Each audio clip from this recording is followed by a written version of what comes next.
서울 광북구 모텔에서 남성들이 연달아 숨진 사건과 관련해 경찰이 피의자 여성을 상대로 추가 범행 여부를 집중 수사하고 있습니다. 경찰은 여성 피의자가 약물을 탄 음료를 미리 준비한 점 등을 고려해 계획 범죄 가능성에 무게를 두고 있습니다. 사회부 최재기 연결해서 자세한 내용 알아봅니다. 이현정 기자, 추가 피해가 있는지가 관심인데 더 확인된 부분이 있습니까?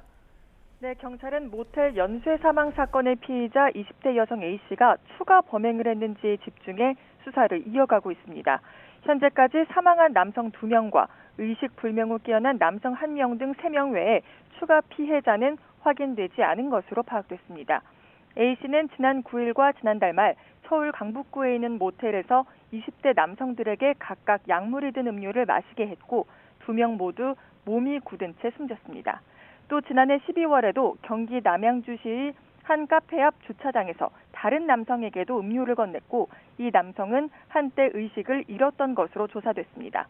A씨는 음료를 준 남성은 모두 3명으로 의견 충돌이 발생해 잠들게 하려고 음료를 먹였고 죽을 줄은 몰랐다고 진술한 것으로 파악됐습니다. 네, 이야기한 것처럼 여성이 피해자가 죽을 줄은 몰랐다고는 했지만 계획 범죄 정황이 꽤 있죠. 네, A씨는 집에서 약물을 탄 음료를 미리 준비하는 등 계획 범행으로 의심되는 정황들이 여럿 발견되고 있습니다.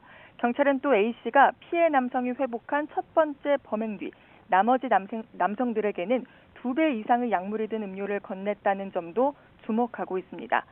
A씨는 지난달 범행 이후엔 모텔을 빠져나와 남성에게 술에 너무 취해 계속 잠만 자니까 먼저 가겠다는 문자 메시지도 보낸 것으로 조사됐습니다. 알리바이를 만들려고 한 듯한 정황이 포착된 건데 경찰은 A씨에 대한 프로파일링과 사이코패스 검사도 실시할 예정입니다.